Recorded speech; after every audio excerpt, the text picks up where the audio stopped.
बिस्मिल्लाहिर्रहमानिर्रहीम। अस्सलाम वालेकुम नाज़रीन, आप यूट्यूब चैनल देख रहे हैं। मैं इमरान खान हूँ। जो सबसे बड़ी खबर है वो ये है कि जो अडियाला जेल के अंदर इमरान खान साहब की मुलाकात नहीं हो रही थी, वो मुलाकात हो गई।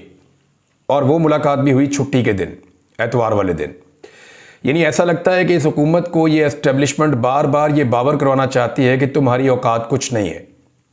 हुकूमती मुज़ाकराती कमेटी ने जब हाथ खड़े कर दिए और उन्होंने कहा जी हम वाकई मुलाकात नहीं करवा सकते, यानी मुझे तो ऐसा लगता है कि जैसे हुकूमती मुज़ाकराती कमेटी ने जब ये दावा किया था अपोजिशन की मुज़ाकराती कमेटी से बातचीत करते हुए 2 तारीख को कि आपकी हम इमरान खान साहब से मुलाकात करवा देंगे, तो शायद एस्टेब्लिशमेंट ने उसको माइंड किया और फिर इतना रगड़ा दिया इस मुलाकात के लिए अपोजिशन को और हुकूमत को कि दोनों को पता चल गया कि हुकूमत के पल्ले कख नहीं है।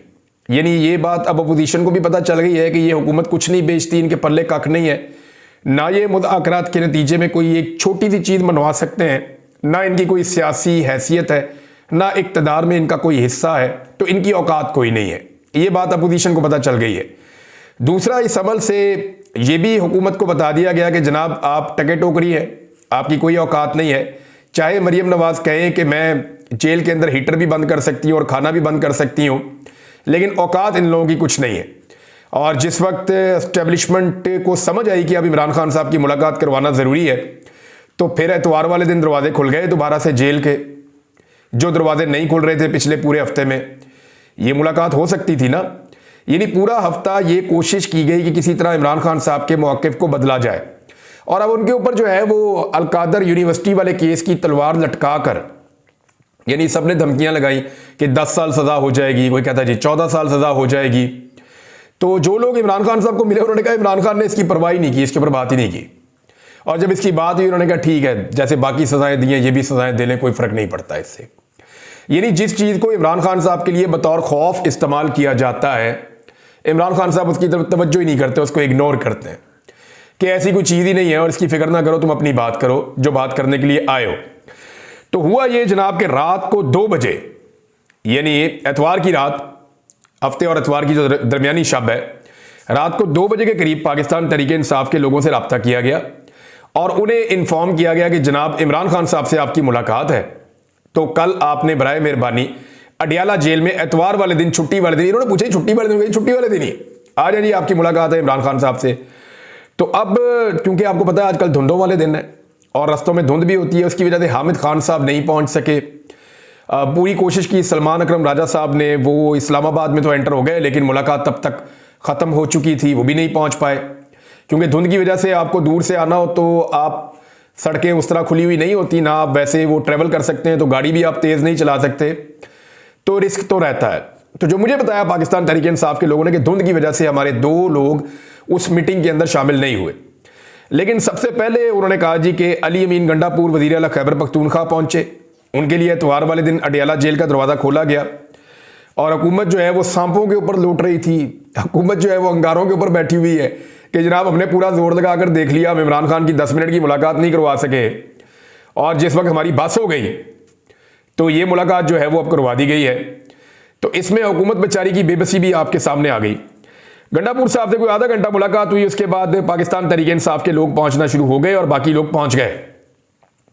अब मेरी कुछ सोर्सेज से बात हुई है, मुझे अंदर से कुछ खबरें हैं, कुछ मैं आपके साथ अभी शेयर करूंगा और कुछ बाद में। एक तो पाकिस्तान तहरीक इंसाफ के एक रुकन के खिलाफ शोकाज नोटिस आने वाला है और इमरान खान साहब ने जेल में बैठ के ये ऑर्डर दे दिया कि शोकाज नोटिस जारी करो, और बड़ा सख्त ऑर्डर दिया इमरान खान साहब ने, और वहां कोई बंदा भी डिफेंड करने वाला नहीं था। अब ये क्योंकि एक आधा दिन बीच में है, तो इसमें अभी कुछ और लोग पाकिस्तान तहरीक इंसाफ के जाकर इमरान खान साहब को मिलेंगे मंडे को।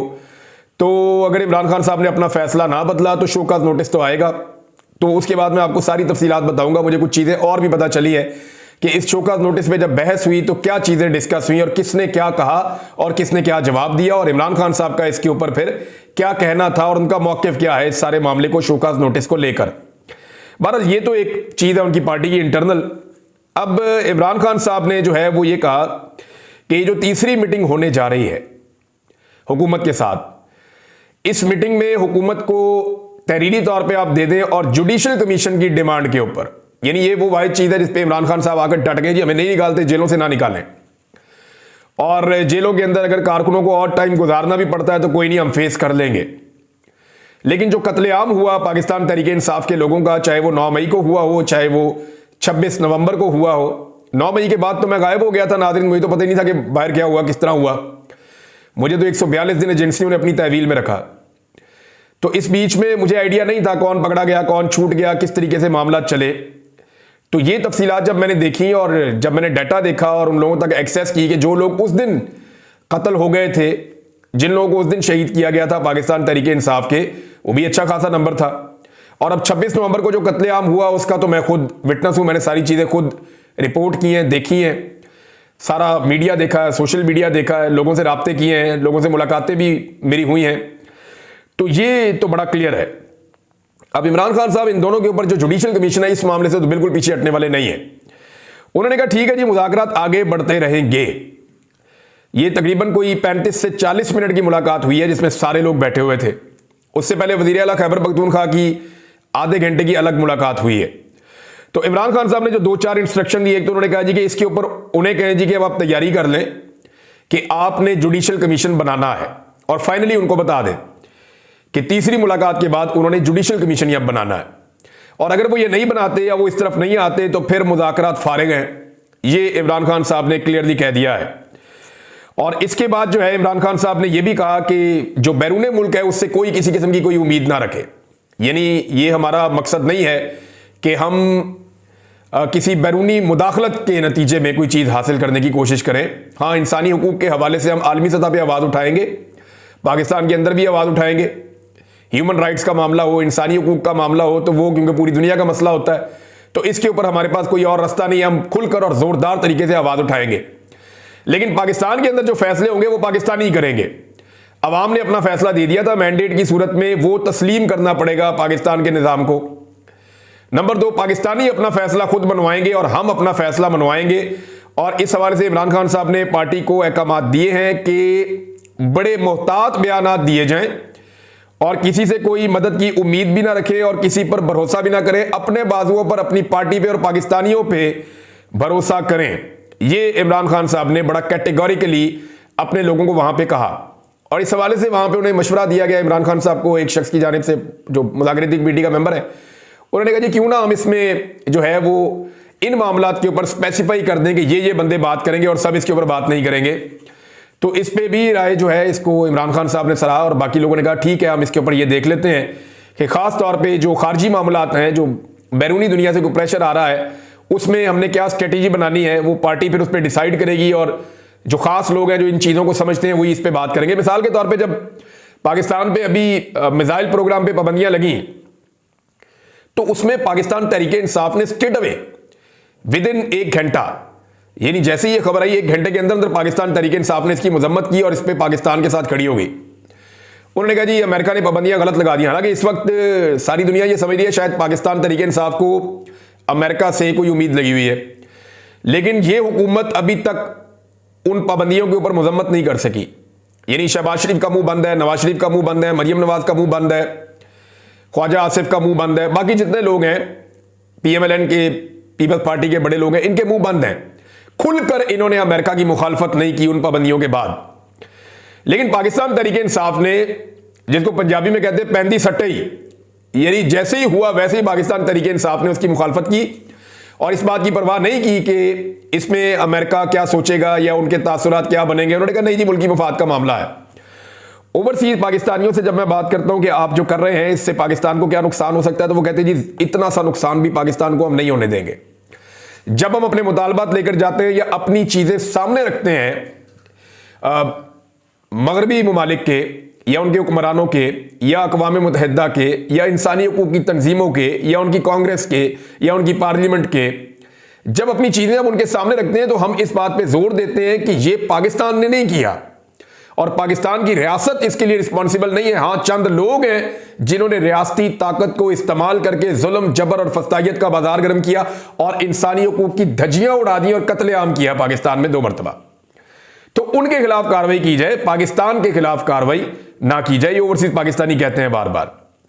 तो ये वैसे उनकी ग्रेटनेस है, वरना बेनजीर भुट्टो साहबा को मुझे याद है उन्होंने कहा था कि पाकिस्तान की जो इमदाद है उसको मशरूत कर दिया जाए इस चीज के साथ कि पाकिस्तान में डेमोक्रेसी है या नहीं है, रूल ऑफ लॉ है या नहीं है, इंसानियों की पामालियां तो नहीं हो रही, और वैसे ये मशरूत भी होता है। बेनजीर भुट्टो साहिबा की बात जो है वो उसूलन ठीक थी। उसूलन उनकी बात इसलिए ठीक थी कि जब भी दुनिया आपको इमदाद देती है तो आप उनके साथ कुछ मुआहदों में होते हैं, आपने कुछ एग्रीमेंट साइन किए हुए होते हैं, कुछ चार्टर हैं जिनका आप हिस्सा होते हैं। तो जब आप उनकी खिलाफवर्जी करते हैं तो वहां पे फिर उस वायलेशन के नतीजे में जो आपको इमदाद मिलती है या जो आपकी आलमी सतह पे मदद हो रही होती है उसमें कमी वाक़ हो जाती है या उसके ऊपर सवालात उठना शुरू हो जाते हैं। तो बेनजीर भुट्टो साहिबा का नुक्ता कानूनी लिहाज से और दीगर तमाम नुक्ता नज़र उनका जो है वो ठीक था, आप किसी लिहाज से भी देखें।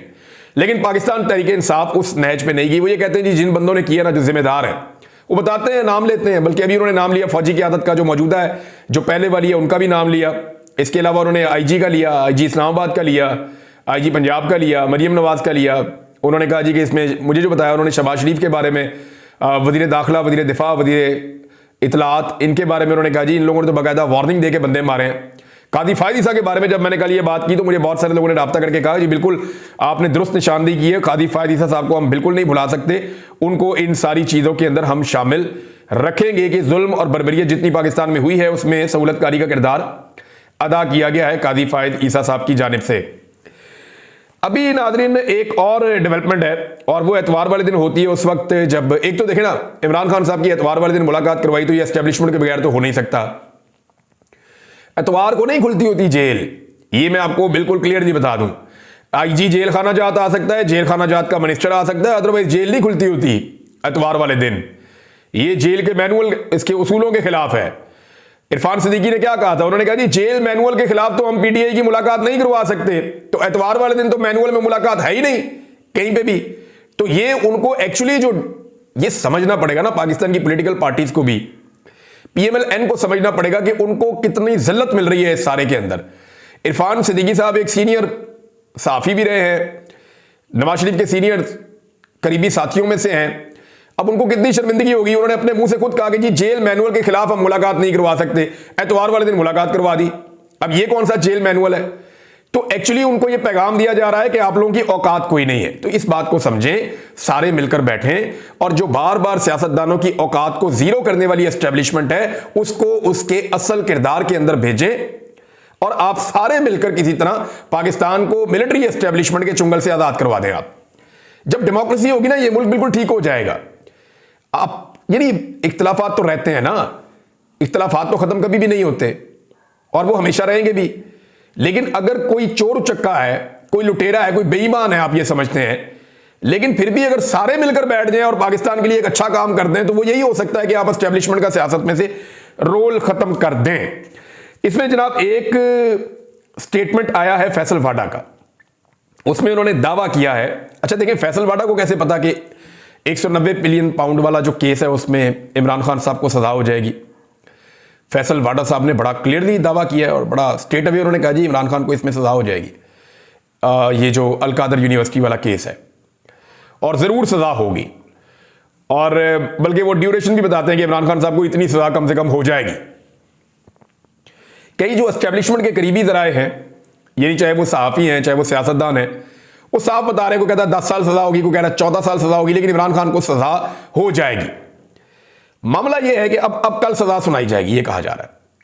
तलवार इमरान खान पे लटका के आज मुलाकात करवाई गई। एक पैगाम दिया गया कि आज भी आपके पास मौका है, आप चीजें ठीक कर दें, अपनी पार्टी को वो बातें कह दें जो हम आपको कह रहे हैं, अदरवाइज कल फिर सजा है। इमरान खान ने उस पर बात ही नहीं की। लोग आए, उन्होंने सियासी बात की, जो बात बनती थी वो करके उन्होंने कहा अब तुम जाओ जाके अपना काम करो। तो दो चीजें कही हैं, एक बड़ी अजीबोगरीब चीज फैसल वाडा ने कही है जो बड़ी खतरनाक है। उन्होंने कहा कि इमरान खान साहब की पार्टी में उनके रिश्तेदार जेल में कत्ल की साजिश कर रहे हैं। अब इमरान खान के रिश्तेदार कौन हो सकते हैं? उनकी बहनें क्या उनको कत्ल करना चाहती हैं? या इमरान खान की बीवी जिन्होंने अपनी जान खतरे में डाल दी थी वो इमरान खान को कत्ल करना चाहती हैं? जो बनी गाला में बंद थी वहां से अदालत में रुजू करके उसने कहा जी मुझे जेल में बंद करो, वो कत्ल करना चाहती है? या वो बहनें जो हर जगह पे अपने भाई के पीछे पहुंचती हैं वो कत्ल करना चाहती हैं? वो बहनें जो खुद जेल के अंदर बंद हो गई वो कत्ल करना चाहती हैं? जो रोजाना धमकियां सुनती हैं वो कत्ल करना चाहती हैं? वो बहन कत्ल करना चाहती है जिसका अपना बेटा 10 साल की सजा काट रहा है, वो इतना बड़ा दिल करके कहती है कोई बात नहीं, मेरा बेटा मुल्क के लिए खड़ा है और हक के साथ खड़ा है। तो मामला ये है कि ये एक बड़ा भोंडा और अजीबोगरीब किस्म का नैरेटिव है जो फैसल वाडा साहब की तरफ से लॉन्च करवाया गया। लेकिन इसमें एक बात उन्होंने कही कि इमरान खान साहब की जान खतरे में और इसके असरात पाकिस्तान की सियासत पर 50 साल तक रहेंगे। अच्छा, ये बयान उस वक्त फैसल वाडा की जानिब से दिलवाया गया जब इमरान खान साहब की पार्टी को एक पैगाम यह भी दिया गया था कि आप सिक्योरिटी का बहाना बना दें, आप ये कहें कि इमरान खान की जान खतरे में, लिहाजा इमरान खान साहब को कहीं और मुंतकिल किया जाए, तो सिक्योरिटी का बहाना आपका मानते हुए हम इमरान खान साहब को मुंतकिल करवा देंगे खैबर पख्तूनख्वा में या बनी गाला में। तो इस पे इमरान खान साहब ने मानने से इनकार कर दिया था। इस तजवीज को उन्होंने आते ही रद्द कर दिया था। 2 मरतबा तो यह तजवीज आई है, 3 मरतबा उन्हें पाकिस्तान से बाहर भेजने का भी इमरान खान साहब को ऑफर किया गया। अब फैसल वाडा साहब ने ये एक्चुअली दोबारा से दाना डाला है कि जनाब मैं आपकी सिक्योरिटी के लिए थ्रेट्स पैदा करता हूं और आपकी सिक्योरिटी के थ्रेट्स पैदा करके आप आने वाले दिनों में देखेंगे मीडिया पे भी अब इमरान खान की जान को खतरा, इमरान खान साहब की सिक्योरिटी थ्रेट, ये चीजें करेंगे और फिर मौका देंगे पाकिस्तान तहरीक इंसाफ को, जनाब आप जाएं जाके अदालत में कहें कि इमरान खान की जान खतरे में है, तो हम ये कह देंगे जी हम उनको शिफ्ट करवा देते हैं, तो इस बुनियाद पर इमरान खान साहब को कहीं शिफ्ट कर देंगे। लेकिन फिलहाल इस वक्त तक इमरान खान साहब ये नहीं मान रहे, उनको मानना भी नहीं चाहिए। अडयाला जेल से विक्ट्री साइन बनाता हुआ अगर इमरान खान निकला तो वो इस मुल्क की सियासत का सिकंदर होगा। लेकिन अगर इमरान खान साहब कहीं पे जाके हाउस अरेस्ट हो जाते हैं और वहां से बाद में रिहा कर दिया जाता है उन्हें एक रोपकार भिजवा के, और वहां से सिक्योरिटी सिर्फ हट जाती है, तो वो वैल्यू कभी भी नहीं बनेगी। इमरान खान साहब इस बात को बहुत अच्छी तरह जानते भी हैं। अब मामला यह है नाजरीन के फैसल वाडा साहब का ये स्टेटमेंट अगर आप इसको गौर करें तो ये आपको बहुत सारी चीजें बता रहा है कि इमरान खान साहब के कत्ल की साजिश हो रही है और 50 साल तक सियासत पे असरात होंगे। तो ये 50 साल आपने बड़ा अजीबोगरीब टाइम बता दिया, 5 दिन के अंदर काया ही पलट जाएगी, खुदा ना खास्ता, अल्लाह ना करे। ये वो दौर नहीं है जब लोगों को दबाया जा सकता था। अभी आप वैसा कोई एडवेंचर पाकिस्तान में कोई सोचे भी ना, खुदा ना खास्ता इमरान खान को कुछ हुआ तो ये निज़ाम अपनी मौत आप मर जाएगा मिनटों के अंदर ही, और ये बात ये निज़ाम बड़ी अच्छी तरह जानता है। तो ऐसा कोई एडवेंचर मुझे नहीं लगता कि करना चाहिए किसी को, इससे परहेज करना चाहिए और इससे अपने आप को बचाकर रखना चाहिए। और सबको ये पता है कि इमरान खान के साथ पाकिस्तान की कौम खड़ी है, अगर उसे कुछ हुआ तो कौम ईंट से ईंट सारों की बजा देगी, ये सारे ही जानते हैं। नाजरीन, ये इमरान लालिका साहब हैं, इन्होंने एक ट्वीट शेयर किया है और इसमें बता रहे हैं कि बच्चों को जो स्कॉलरशिप दी जा रही है पंजाब में, वहां पे बच्चों से कहा गया कि एक मजमून लिखें कि आपको स्कॉलरशिप क्यों चाहिए, कैसे चाहिए, किस तरह चाहिए, और एंड में मरियम नवाज की आप तारीफें करें, उनका शुक्रिया अदा करें। आप अंदाजा करें ये कितने नरगिसियत का शिकार है। जिधर इनको कोई प्रोजेक्ट मिलता है उसके अंदर नवाज शरीफ का, मरियम नवाज का नाम ठोक देते हैं, शहबाज शरीफ का नाम ठोक देते हैं, हमजा शहबाज का नाम लगा देते हैं। इन्हें अपने नाम से कितना प्यार है, इसको नरगिसियत कहते हैं। लैट्रीनों तक के ऊपर इन्होंने अपनी तस्वीरें और अपने नाम लगा दिए हैं, बसों के ऊपर अपनी फोटो और अपने नाम लगा दिए, और सारे सरकारी खर्चे पे गरीब आदमी को सरकार के खाते में जो आटे की थैलियां जाती थी उनके ऊपर भी इन्होंने अपनी फोटोएं चिपका दी, अपने मुंह चिपका दिए इन्होंने। जो सैलाब ज़दगान को मदद जा रही थी, जो सरकारी पैसा था, उसके ऊपर भी इन्होंने अपने मुंह चिपका दिए। तो हर जगह के ऊपर इन्होंने इवन पैसा देके पाकिस्तान का, वहां अमेरिका के अंदर वहां पे जो बड़ी स्क्रीन है उसके ऊपर भी जनाब अपना मुंह चिपका दिया। कितना शौक है इनको अपनी शक्ल को हर जगह ले जाने का, अपना नाम हर जगह ले जाने का। यह शौक सिर्फ इनको नहीं है, जिसके दिमाग में भी डिक्टेटरशिप होती है ना, उसको यह शौक होता है। यह शौक शेख हसीना वाजिद को भी था। अभी हाल ही में 14 इदारे ऐसे हैं बांग्लादेश के अंदर जिनका नाम दोबारा बदला गया है, और लगातार यह सिलसिला वहां पे चल रहा है। शेख हसीना वाजिद की हालत यह थी कि हर चीज के ऊपर वो अपना और अपने वालिद का और अपने दादा तक का नाम लगा देती थी। यानी शेख लुत्फुर रहमान का नाम भी इदारों के ऊपर रखा गया, बल्कि इदारों का नाम उनके नाम के ऊपर रखा गया। बल्कि 11 साल बच्चा इनके खानदान में फौत हो गया था, उसके नाम के ऊपर भी इन्होंने इदारे बनाए हुए हैं। अंदाजा कीजिए आप। तो डिक्टेटर्स का यह बड़ा शौक होता है, आने वाले वक्त में ये अपने बच्चों के नामों, इनका बस चले पाकिस्तान के नोट के ऊपर अपनी शक्ल छापते हैं। लेकिन इस तरह के डिक्टेटरों का अंजाम क्या होता है वो आपने हसीना वाजिद का भी देख लिया, आपने बशार का भी देख लिया, उससे पहले आपने श्रीलंका के अंदर जो हालात देखे वो भी आपके सामने है। तो दुनिया भर में ऐसे डिक्टेटर्स का अंजाम भी कुछ अच्छा नहीं होता जो नरगिसियत का शिकार होते हैं। तो ये लगातार जनाब नरगिसियत का शिकार है। एक नाजरीन शहबाज गिल साहब ने, अहमद नूरानी साहब ने और मुझे कुछ सोर्सेज ने फोन करके भी कुछ चीजें बताई हैं मेरे हवाले से, और उन्होंने मुझे ये कहा कि कुछ लोगों ने ट्वीट किया, कुछ लोगों ने वीडियो की, कुछ लोगों ने मुझे फ़ोन किया। उन्होंने कहा कि इमरान साहब आप बड़े केयरफुल हो जाएं दोबारा से, आपके पीछे पाकिस्तान का इंटेलिजेंस ऑपरेटर्स काम कर रहा है और वो आपको अब नहीं छोड़ेंगे, वो आपको टारगेट करेंगे, उन्होंने मुझे ये कहा। तो हाँ, मैं एक चीज़ आपको क्लियर कर देता हूँ कि मेरी अक़वाम मुत्तहिदा के साथ कुछ ईमेलिंग हुई थी। मैं नॉर्मली ईमेल नहीं करता, मुझे ये ईमेल करने में और ये आईटी में उतना अच्छा नहीं हूँ। मैं वैसे राब्ते में रहता हूँ डिफरेंट सोर्सेज के ज़रिए से, लेकिन मैं ईमेल नहीं करता नॉर्मली। हाँ, लेकिन मैंने कुछ ईमेल्स की हैं जो मुझे, क्योंकि बाकायदा ईमेल्स मुझे की गई, तो फिर मैंने उस पर वापस जवाब दिया। तो वो मेरी अक़वाम मुत्तहिदा के साथ और एक दो आलमी इदारों के साथ मेरी ईमेलिंग हुई थी। अब कुछ लोग ये क्लेम कर रहे हैं कि वहाँ पे कोई ब्रीच हुआ है और वहाँ से कोई इन्फॉर्मेशन निकली है, पाकिस्तान की कोई इंटेलिजेंस एजेंसियाँ उन तक वो पहुँची हैं और वो इंटेलिजेंस एजेंसियाँ मेरे खिलाफ कोई एक्टिविटी करना चाहती हैं। तो ये सिलसिला नया तो नहीं है ना, तो ये पहले भी चलता रहा है, और अगर खुदा न खास्ता ये आइंदा भी चलता रहेगा तो इससे क्या सोच बदल जाएगी किसी की, या इससे क्या मेरी राय तब्दील हो जाएगी? अभी तक तो नहीं हुई। मैं पूरा का पूरा ही तब्दील हो गया हूँ राय मेरी नहीं तब्दील हुई, राय तो वही है जो है, तो राय ऐसे थोड़ी तब्दील हो जाएगी। अब तक के लिए इतने, अपना ख्याल रखिएगा, अपने इस चैनल का भी। अल्लाह हाफ़िज़।